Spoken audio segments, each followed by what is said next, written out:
Welcome to the Get Published podcast, sponsored by Brodie Consulting Group.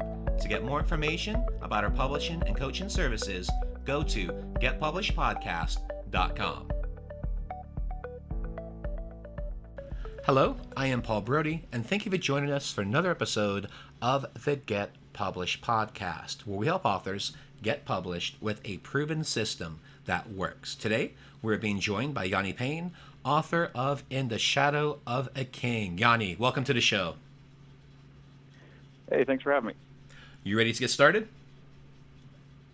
Yeah, I guess so. All right, here we go. Question number 1. What is the one piece of advice that you would give to a first-time author who is currently writing their book? All right, well, so we've all heard the advice. I think every writer's heard it, just to write every day. But the one thing that's not always the easiest thing to do. We've got life happens and all that stuff, and then you hit, just as far as writing goes, you hit the inevitable writer's block. It just happens. And so, somebody may ask, oh, how do I beat writer's block? How do I get past the writer's block? And still remain engaged in the story and pick up right where it was. And my advice for, a first-time author or, not a first-time author, if anybody's stuck on it, is to go back to an earlier part in the work. To stop at the part that you're blocked on. Go back to an earlier part in the work that you liked, and then just dig into it. Dig into the characters. Dig into the scene. Dig into the action. And then by doing that, you're still remaining engaged in the work, and you're developing something new. And if you want to keep the part that you expanded on, you can keep it. If you don't want to keep it, you don't have to. But it gets you out of that stuck cycle, because you're going to kind of circle yourself back around to where you were blocked out before. And what do you feel is the hardest part about getting published? Probably finding. As far as getting published, e-publishing is relatively easy. Marketing is the hardest part for self-publishing. For getting published with a major publisher, to getting the attention of the right literary agents and the right publishers who want your work. I think that's probably the hardest part. The marketing, as far as self-publishing, has got to be the hardest thing. Well, and that's going to transition nicely into our next question, and that is, please share a marketing strategy that you have used in your book launch that worked well. All right. So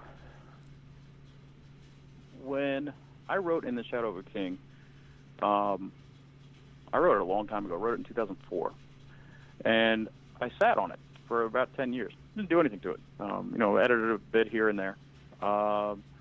And over the years, I kind of just talked about it a little bit with a few people. I had a few people read it, but that was basically it. And then when I e-published in 2014, I didn't really do any self-promotion or pre-launch promotion. And so, my excitement was, I'm going to put this online, and I'm going to be able to put a few posts up and get some results. Well, of course that didn't happen. So, I got the almost obligatory family purchases and friends purchases, and that was great. And I've had a reasonable number of downloads, actually, kind of surprisingly, considering that I haven't really put any word out whatsoever. The one thing that I have done with it only more recently is to really kind of look into, what do I need to actually do? And that there's so many different things for e-publishing and self-publishing that as far as marketing strategies go. So I don't really know one that worked for me, other than the initial launch and then kind of word of mouth over the last couple of years. And what do you feel is... I'm still learning that. No, and that's fine. And that's part of the process. It's one of those things where, it's figuring out systems. One thing I've learned, systems, frameworks, and processes, That's what matters at the end of the day, and that's how it worked for me with my first book, where I just had to learn everything, and I created this launch sequence, and fortunately that first book became a bestseller, and then we used it again for my second book. It became a bestseller, and then from the third, it became a bestseller. And what we did is we took the system, and then we just perfected it every single time. And I can tell you about book launches. I'm a big believer in having your book free, the Kindle version, for a few days, and then also having the 99-cent price point right after that for a few days before taking it to the main price. And the main reason is it's just like building a song or a piece of music where you want to build it to a crescendo. And it's the same way with wanting to get sales, where you want to utilize as many different promo companies as possible, but then you want to do what's called the stack, where you stack several of them together for the final day of your launch, and then the next morning you take it and move it back up to the regular price point. So with my books for Kindle, they range anywhere from $2.99 to $5.99, and the paperback version of it will range anywhere from like $9.97 to $14.97. But it's the same thing where you want to build it like a song and build it to a crescendo, let it peak, and then what's going to happen, it's going to trigger the Amazon algorithm, and it's going to help have your book showed up in customer also bought section, and then your book's probably been a bestseller for at least a week or so, and that always helps. So those are some different things that I've utilized that have worked out really well, and just taking the system and then perfecting it from there. So it definitely works. It's just one of those things where you have to figure it out, and I think that's the hardest part. Yeah.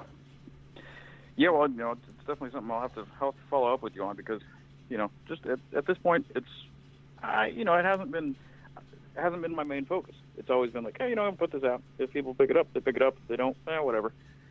And after it sat for 10 years, I didn't really care too much. Now, because of the political climate, because of the amount of, I hate calling them conspiracy theories that seem to be popping into real life, or being revealed or whatever. I think there's a need is the wrong word, but this is a good time for me to actually get back onto promoting it, publishing it the right way, doing things almost as a, pull it offline and then do a proper relaunch of it. Well, and that's one of the nice things. You can do a relaunch. One of the things that I tell my clients is those that have actually had the books out there and they may not have been as successful as they wanted. And I always talk about, how would you like a redo? And they're like, a redo? How do you do that? Well, very simple. You create a second edition, and then I'll walk them through the process, and it's essentially like you get a redo with your launch, and then you get to treat it as a brand new book launch. So it's definitely one of those things where if your book hasn't been successful at first, it doesn't mean it can't be in the future. Typically there's a few things that might need changed or tweaked. Typically it might be a minor change with the book cover, creating a new edition which has some new content, and then also having a new and improved book description, otherwise known as the sales copy, that you have the cover that brings them over to your page, but it's the description that's going to help sell it and convert it into a sale. So typically it's those three different areas that if you can tweak them and make adjustments, then you can essentially do a brand new launch, and then you have the opportunity all over again. So I always call that the redo strategy. Oh, yeah. That's another thing that I'll have to follow up with you on. Well, let's talk about outside of the call, obviously. Well, and let's talk about your favorite book. So what is your favorite book, and what was the number one thing that you learned from it? Oh, man. There's so many. There's so many that are so good. And what? One of them that for whatever reason today is standing out to me is this book. It's actually a kid's book for my son that my sister got for my son. And it's called The Library Lion. And The Library Lion is a really sweet story about giant lion hanging out in the library and helping everybody and all that stuff. And then the one lady the librarian who kept him in the library, let him stay there. She fell down and she breaks her arm, and the lion does everything that he can, and he ends up breaking the rules and being loud, and then he himself gets thrown out of the library because he was loud, but he was being loud to help her. And to me, the moral of the story, and it even says in there, sometimes you have to break the rules to help a friend who's in trouble. That says a lot to me, because I think in our current state in the world, there is a lot of stuff that people will do, for personal gain, and they'll break the rules for personal gain. It seems, I could be mistaken, but I get the very, very, very strange impression, or not even strange, the very clear impression that there's a lot of just, I'll take what I need to, and if you happen to get something out of it for yourself, then, that's cool. And the Library Lion teaches kids, and hopefully their parents that are reading it, that you look out for each other. You take care of each other. If you have to break the rules and you get in trouble because you're helping somebody, then that's okay, because you did the right thing. And to me, that says a lot.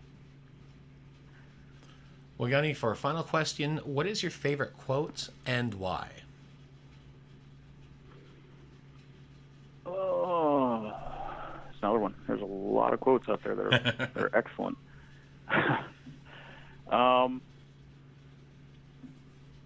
Probably the quote from Cato: "He who hesitates is lost." Mm. And why? I mean, when it comes to writing, because this is a podcast about writing, we'll kind of stick just to that. If you hesitate about writing, if you wait to write your ideas down and think that you're going to put together this grand plan in your head and then you're going to go down and put it on paper, that's great. That may work for some people. Very few are able to develop the entire plan in their head and then go and put it out on the paper. So don't hesitate. Just do it. When you and yes, we know that life happens, life gets in the way. You're not always able to stop and write things down, but technology nowadays is amazing. You don't have to stop and actually physically write. Do it, yes, when you're able, and you have the time when you get home or late at night when everybody's asleep or early in the morning. But technology allows you to pick up your cell phone and just do a voice record right there on the phone. Just a quick, you don't have to write your entire novel through a voice recording on your phone, but if you have a quick idea, to say it. And sometimes you'll find yourself just rambling into the phone, but you record it, you're putting it down.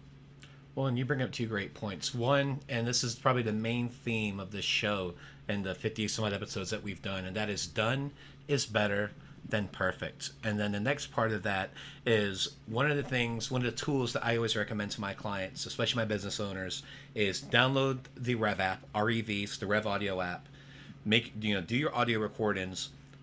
Think about 10 different talking points, and then do a recording in each of those. They can be your 10 chapters, and then make sure you get about 10 to 12 minutes of audio.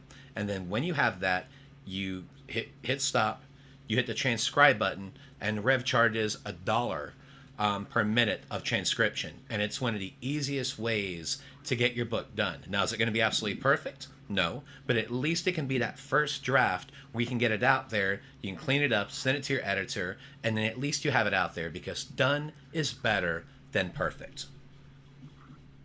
Yep, absolutely. Well, Yani, I want to thank you for being a guest on the show. What is the best way for people to find you online? Right now they can visit smashwords.com and just search smashwords.com, Yani Payne. You can also find me on Facebook, facebook.com/ I think it's Yani.Payne. I honestly don't remember the actual web address for my name, but Yani.Payne. And Instagram. You can follow me on my Instagram. Well, Yani, which is also Yani Payne. Yani Payne. I was going to ask you, is that going to be Yani Payne? So that'll work. Well, Yani, I want to thank you once again for being a guest on the show, and I wish you all the best in your author journey ahead. All right. Thank you so much. Appreciate it, Paul. Thanks again for joining us today. To learn more about how to get your book published with a proven system that works, grab a free copy of my book at getpublishedpodcast.com.